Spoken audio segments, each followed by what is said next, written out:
Assalamualaikum warahmatullahi wabarakatuh. Selamat datang dalam video pembelajaran pajak.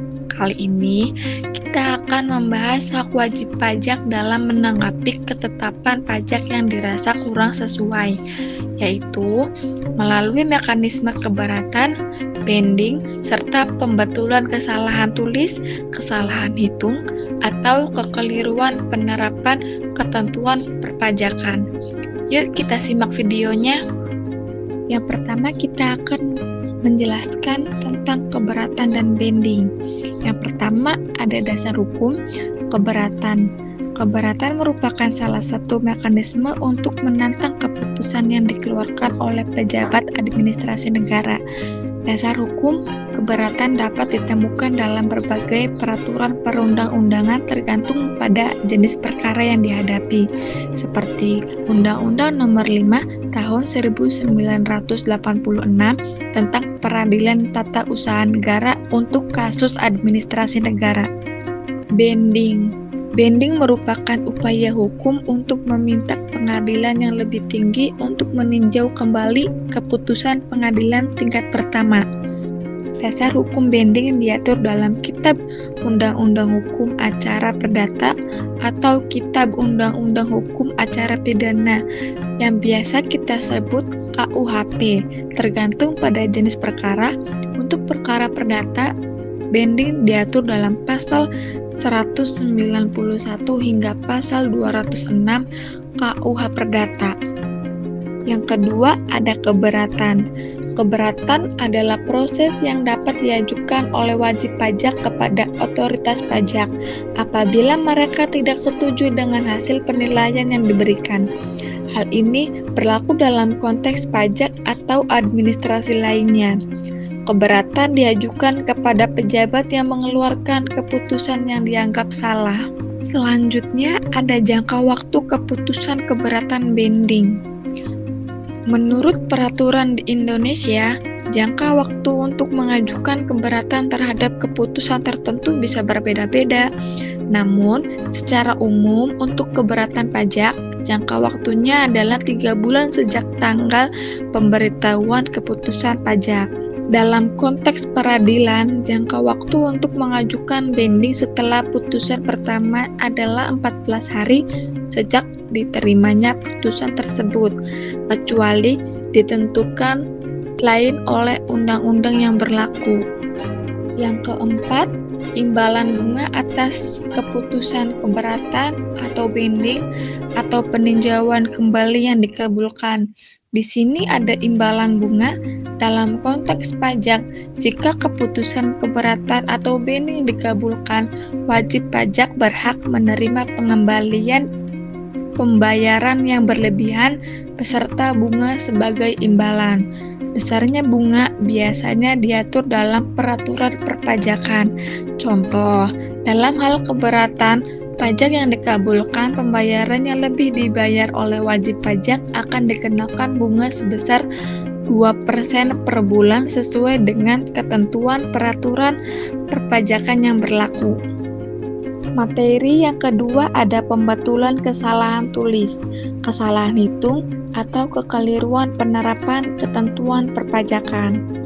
Yang pertama, dasar hukumnya adalah pembetulan kesalahan tulis, kesalahan hitung, dan kekeliruan penerapan ketentuan perpajakan diatur dalam Undang-Undang Nomor 6 Tahun 1983 tentang Ketentuan Umum dan Tata Cara Perpajakan atau KUP, yang telah beberapa kali diubah dengan perubahan terakhir dalam Undang-Undang Nomor 16 Tahun 2009. Selain itu, ketentuan terkait pembetulan ini juga dijelaskan dalam peraturan pelaksanaannya, seperti Peraturan Direktur Jenderal Pajak per 02/PJ/2017 dengan tata cara pembetulan SPT dan ketentuan lainnya yang relevan. Yang kedua, ada dasar pembetulan. Pembetulan dapat dilakukan apabila terdapat kesalahan atau kekeliruan yang terjadi pada surat pemberitahuan atau SPT yang telah dilaporkan oleh wajib pajak atau WP.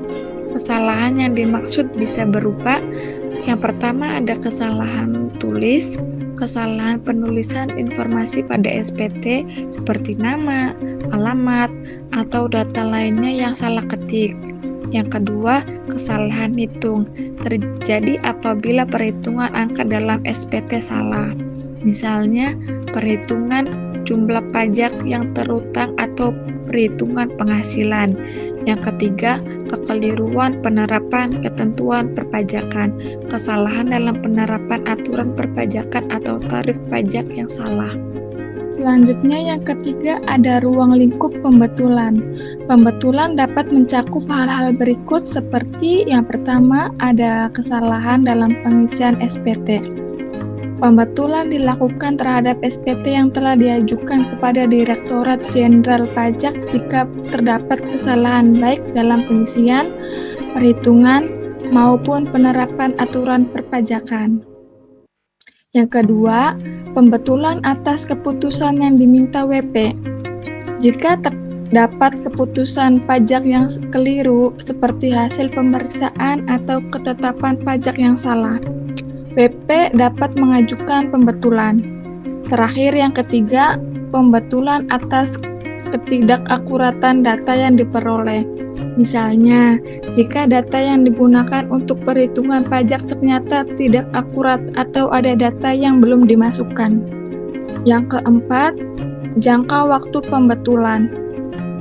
Untuk pembetulan SPT adalah WP dapat melakukan pembetulan SPT dalam jangka waktu selama 3 tahun setelah batas waktu penyampaian SPT untuk tahun pajak yang bersangkutan sesuai dengan pasal 13 UU KUP.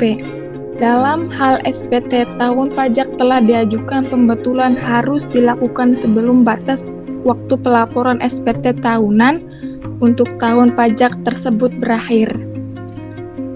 Untuk pembetulan atas ketetapan pajak adalah pembetulan atas keputusan untuk ketetapan pajak yang diterima WP harus dilakukan dalam jangka waktu 3 tahun sejak ketetapan tersebut diterima, menurut ketentuan peraturan perpajakan yang berlaku. Yang terakhir, yang kelima, ada hak WP terkait dengan pembetulan. Pembetulan SPT, wajib pajak WP berhak untuk melakukan pembetulan SPT apabila terdapat kesalahan tulis, hitung, atau penerapan ketentuan perpajakan.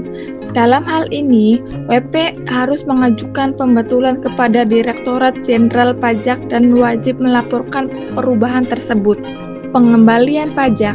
Jika pembetulan SPT atau ketetapan pajak menyebabkan kelebihan pembayaran pajak, WP berhak untuk mengajukan permohonan pengembalian kelebihan pajak tersebut, yang sering disebut sebagai restitusi pajak.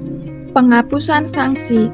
Jika pembetulan dilakukan secara benar dan jujur, WP berhak mendapatkan pengurangan atau penghapusan sanksi administrasi atas keterlambatan penyampaian atau perhitungan yang salah. Materi yang ketiga itu ada pembukuan dan pencatatan.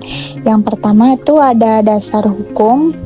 Pembukuan dan pencatatan diatur oleh berbagai peraturan perundang-undangan di Indonesia yang mengatur mengenai kewajiban akuntansi untuk perusahaan atau individu yang berhubungan dengan usaha.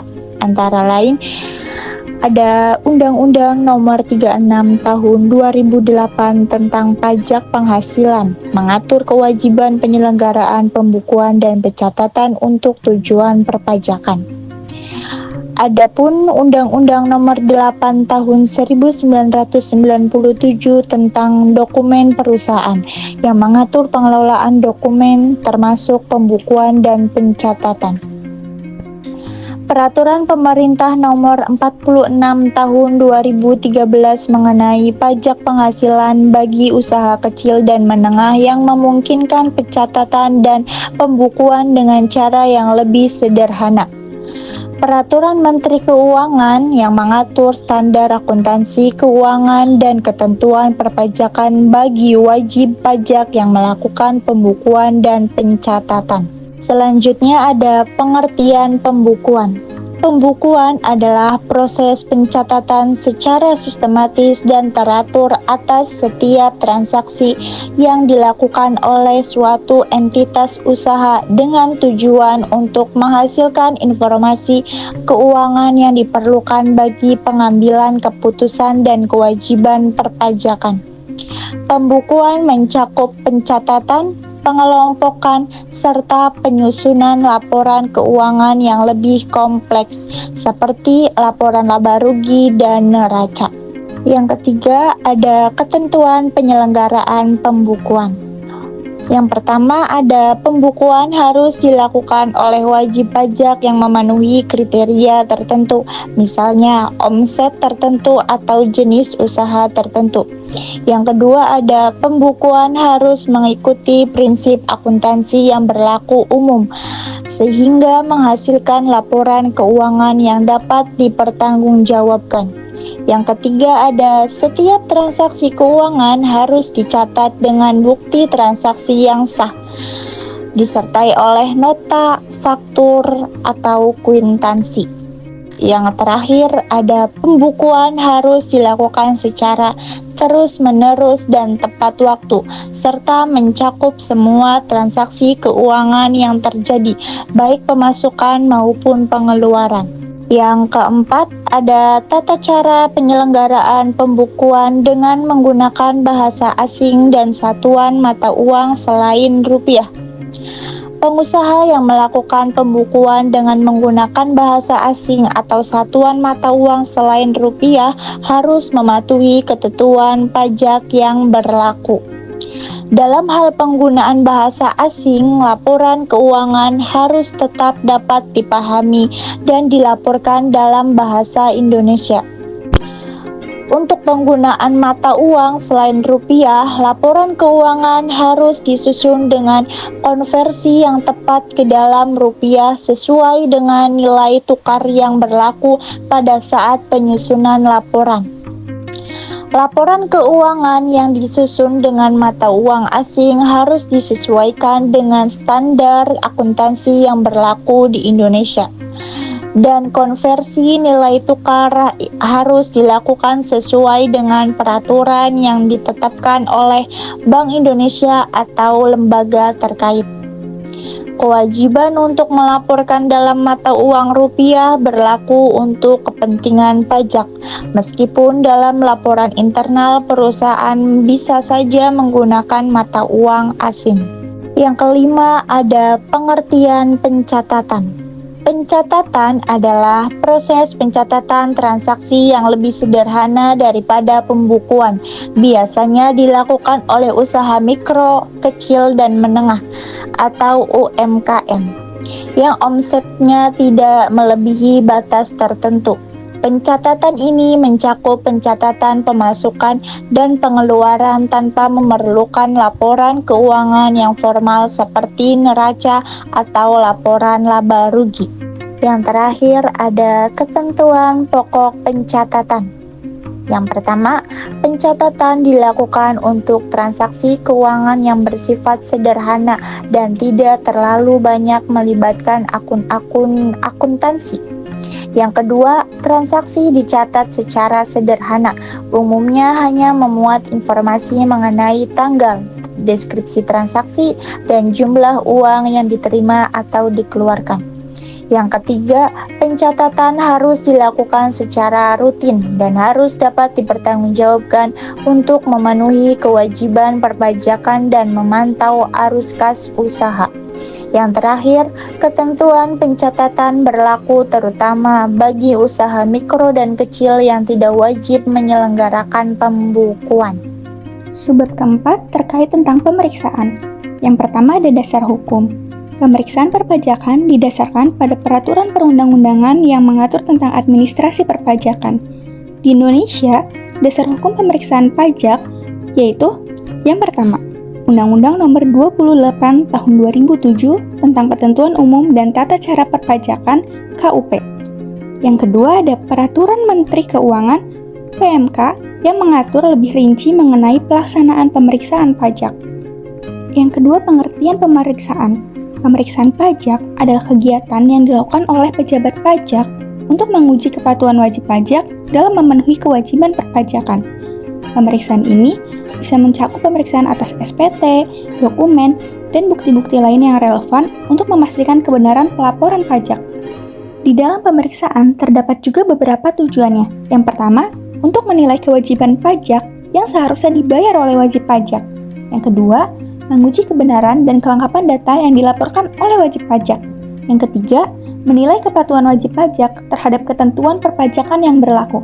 Dan yang terakhir, untuk mengidentifikasikan adanya potensi kekurangan pajak yang harus dibayar. Ada juga jenis pemeriksaan dan jangka waktunya. Yang pertama, pemeriksaan lapangan.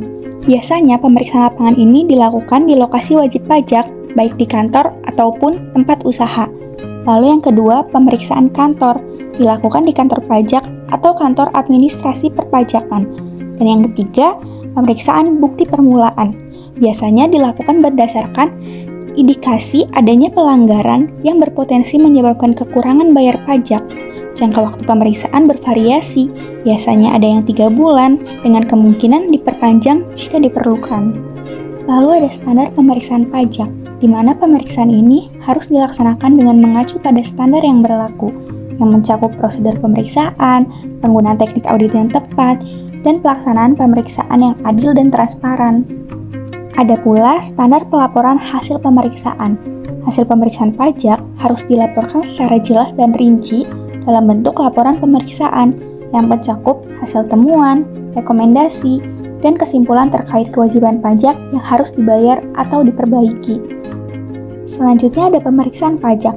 Pemeriksaan pajak adalah pegawai Direktorat Jenderal Pajak yang diberikan wewenang untuk melakukan pemeriksaan atas kewajiban perpajakan wajib pajak. Pemeriksaan pajak harus memiliki kompetensi dan kualifikasi yang sesuai untuk menjalankan tugasnya.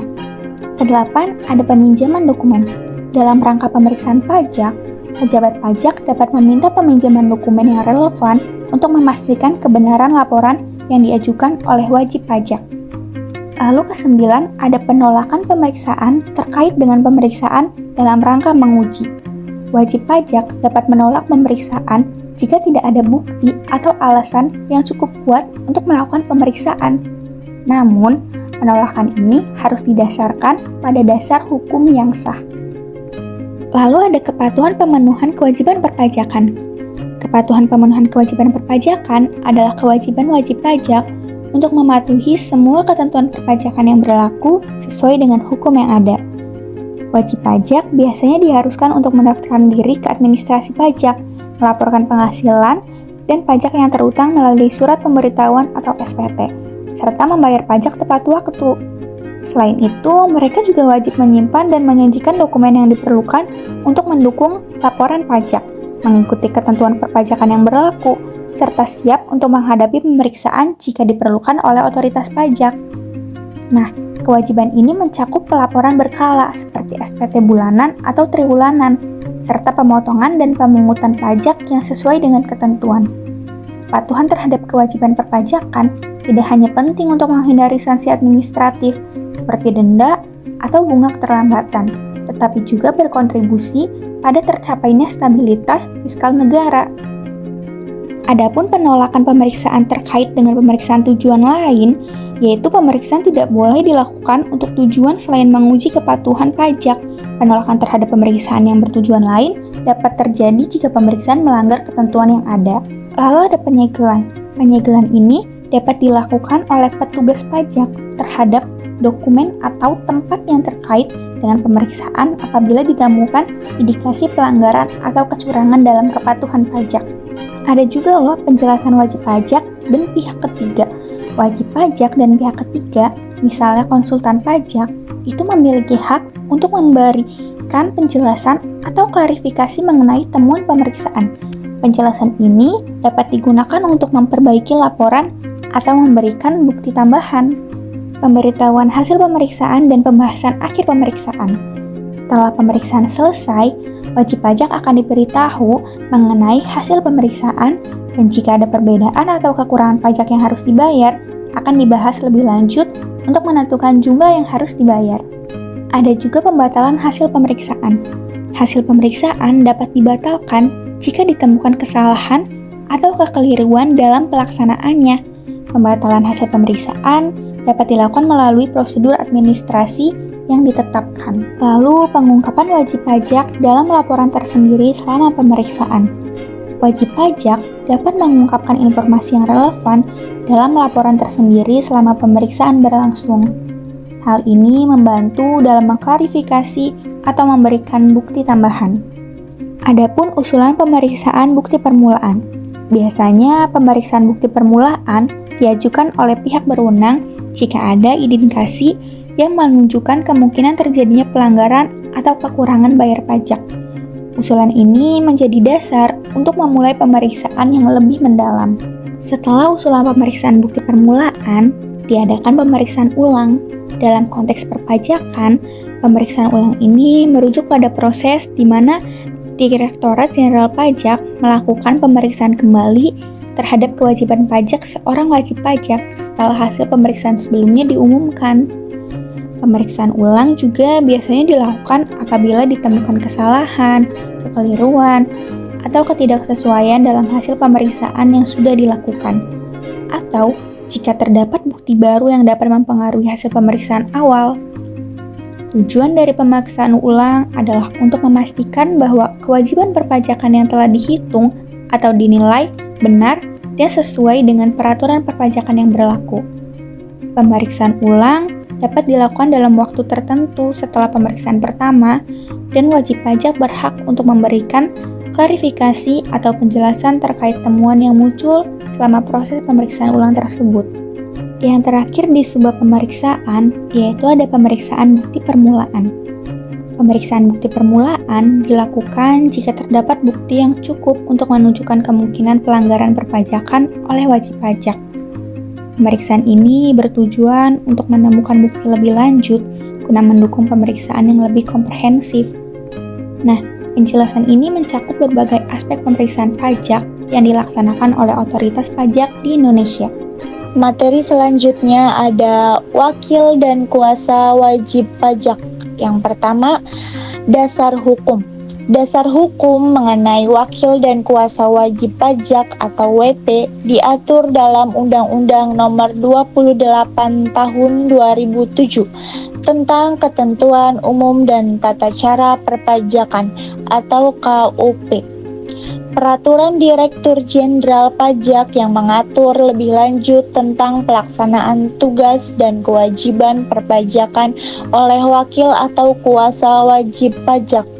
Peraturan pemerintah dan peraturan Menteri Keuangan yang mengatur prosedur administrasi pajak yang melibatkan kuasa atau wakil wajib pajak, yang memberikan kewenangan kepada wajib pajak untuk menunjuk wakil atau kuasa dalam menjalankan kewajiban perpajakannya. Yang kedua ada wakil. Wakil adalah seseorang yang diberi kuasa oleh wajib pajak untuk melaksanakan hak dan kewajiban perpajakan atas nama wajib pajak tersebut. Wakil ini dapat berupa individu atau badan hukum yang memiliki kompetensi untuk mengurus administrasi perpajakan, seperti konsultan pajak yang bertanggung jawab atas pengajuan laporan pajak, pembayaran pajak, dan urusan administrasi lainnya dengan Direktorat Jenderal Pajak atau DJP. Wakil dapat berupa orang pribadi, konsultan pajak, atau pihak lain yang diberi kuasa secara sah untuk bertindak atas nama wajib pajak. Yang ketiga ada kuasa. Kuasa merujuk pada pemberian wewenang oleh wajib pajak kepada orang lain untuk melakukan tindakan tertentu yang berkaitan dengan perpajakan. Kuasa ini dapat bersifat umum atau terbatas, tergantung pada lingkup wewenang yang diberikan. Pemberian kuasa diberikan melalui surat kuasa yang sah dan dituangkan dalam bentuk tertulis. Pemberian kuasa ini dapat bersifat sementara atau berkelanjutan, sesuai dengan kebutuhan dan kesepakatan antara wajib pajak dan penerima kuasa.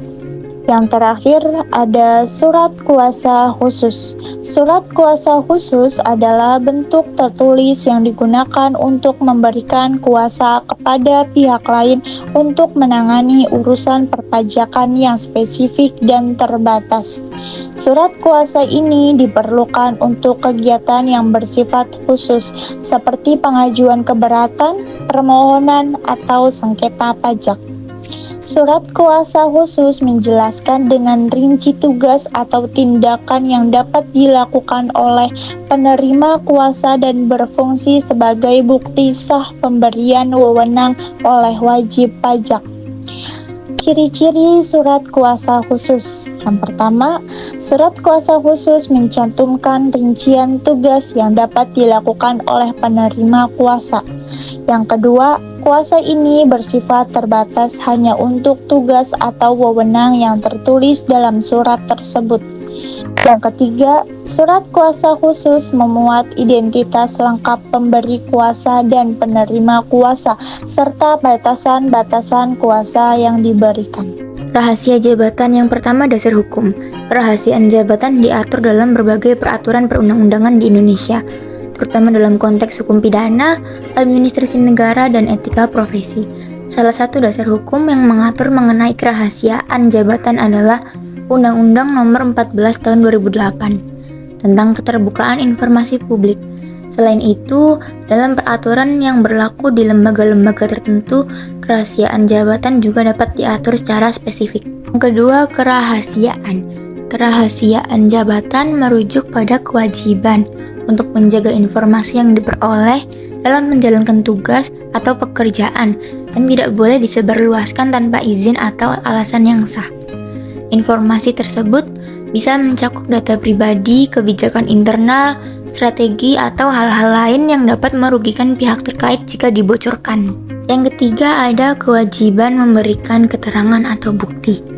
Meskipun terdapat kewajiban menjaga kerahasiaan jabatan, dalam beberapa kondisi tertentu, pejabat atau pihak yang terlibat tetap diwajibkan memberikan keterangan atau bukti. Hal ini berlaku dalam rangka proses hukum atau pemeriksaan yang sah.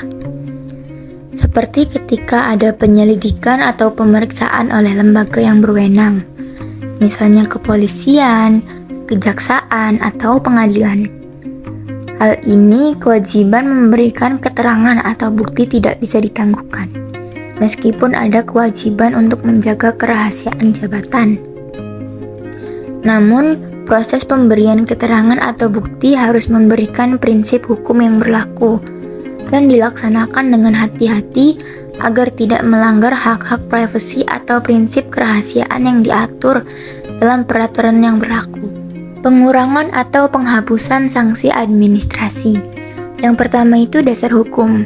Pengurangan atau penghapusan sanksi administrasi diatur dalam berbagai peraturan perundang-undangan, yaitu Undang-Undang Nomor 28 Tahun 2007 tentang ketentuan umum dan tata cara perpajakan yang memberikan dasar hukum terkait pengurangan atau penghapusan sanksi administrasi dalam konteks perpajakan.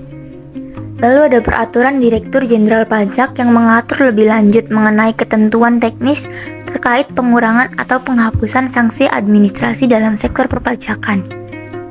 Lalu ada Undang-Undang Nomor 30 Tahun 2014 tentang administrasi pemerintahan yang juga mengatur mengenai pengurangan atau penghapusan sanksi administrasi pada umumnya dalam hubungan dengan administrasi pemerintahan. Yang kedua, ruang lingkup pengurangan atau penghapusan sanksi administrasi. Ini mencakup pajak dan retribusi. Di bidang perpajakan, sanksi administrasi dapat dikurangi atau dihapuskan apabila wajib pajak memenuhi syarat tertentu, misalnya melakukan pembayaran atau pelaporan secara sukarela. Lalu pelanggaran administrasi lainnya. Sanksi administrasi terkait dengan pelanggaran terhadap ketentuan administratif di berbagai sektor juga dapat dikurangi atau dihapuskan berdasarkan kebijakan yang berlaku. Lalu ada pelayanan publik. Dalam hal keterlambatan atau pelanggaran administrasi dalam sektor pelayanan publik, pengurangan atau penghapusan sanksi dapat diberikan untuk meningkatkan kepatuhan masyarakat. Yang ketiga, ada syarat yang harus dipenuhi untuk memperoleh pengurangan atau penghapusan. Beberapa syarat yang harus dipenuhi itu ada kepatuhan wajib pajak atau pihak yang terkena sanksi. Pemohon harus menunjukkan niat baik dengan melaksanakan kewajibannya, seperti membayar atau melaporkan secara tepat waktu. Lalu keadaan tertentu, ada keadaan atau faktor yang menghalangi pelaksanaan kewajiban administratif pada waktu yang ditentukan, seperti bencana alam atau kejadian luar biasa. Lalu ada tidak terjadi unsur penipuan atau penyalahgunaan. Pengurangan atau penghapusan tidak diberikan apabila ada unsur penipu atau kesengajaan dalam pelanggaran. Yang keempat itu sanksi administrasi. Sanksi administrasi itu hukuman atau tindakan yang diberikan oleh otoritas yang berwenang kepada individu atau badan hukum yang melanggar ketentuan administratif yang berlaku. Sanksi ini biasanya dikenakan dalam berbagai bidang, seperti perpajakan, keuangan, lingkungan, atau pelanggaran terhadap peraturan pemerintah lainnya. Sanksi administrasi dapat berupa denda, bunga, atau biaya administratif lainnya, yang bertujuan untuk penegakan kepatuhan terhadap peraturan yang berlaku dan untuk mencegah terjadinya pelanggaran serupa di masa depan. Meskipun tidak bersifat pidana, sanksi administrasi dapat memiliki dampak yang signifikan bagi pelanggar, baik dari segi finansial maupun reputasi. Dalam beberapa kasus pun, terdapat ketentuan yang memungkinkan pengurangan atau penghapusan sanksi administrasi, dengan mempertimbangkan keadaan tertentu yang dapat meringankan pelanggaran yang terjadi.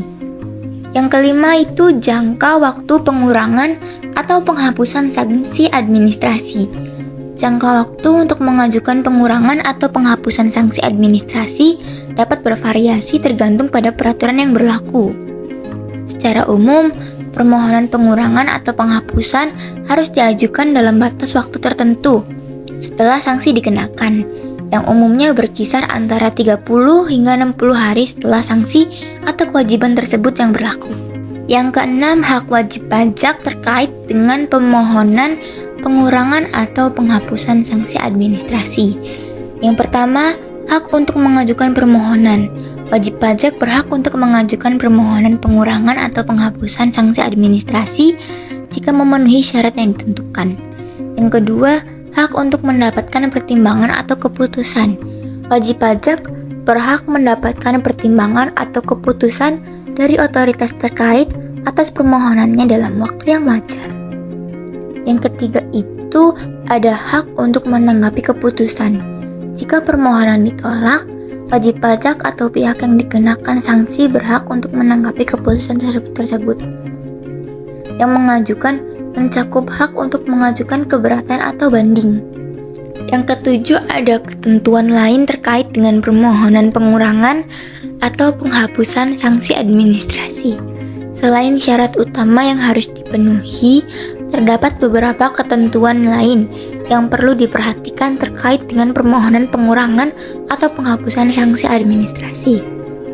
Yang pertama, permohonan pengurangan atau penghapusan sanksi administrasi harus disampaikan dalam waktu yang telah ditentukan oleh peraturan yang berlaku. Biasanya, terdapat jangka waktu tertentu sejak sanksi dikenakan yang memberikan kesempatan bagi pihak yang dikenakan sanksi untuk mengajukan permohonan. Yang kedua, pihak yang wajib mengajukan permohonan ini wajib menyertakan bukti atau dokumen pendukung yang relevan, seperti bukti pembayaran atau alasan sah yang mendasari permohonan tersebut, misalnya dalam keadaan force majeure atau ketidaksengajaan. Selain itu, keputusan atas permohonan ini bersifat final, tergantung pada ketentuan yang berlaku. Meskipun dalam beberapa kasus terdapat hak untuk mengajukan keberatan atau banding jika permohonan ditolak. Terakhir, prosedur pengajuan permohonan harus dilakukan sesuai dengan cara yang ditentukan, baik secara langsung melalui formulir resmi maupun sistem daring, atau mekanisme lain yang ditetapkan oleh lembaga yang berwenang.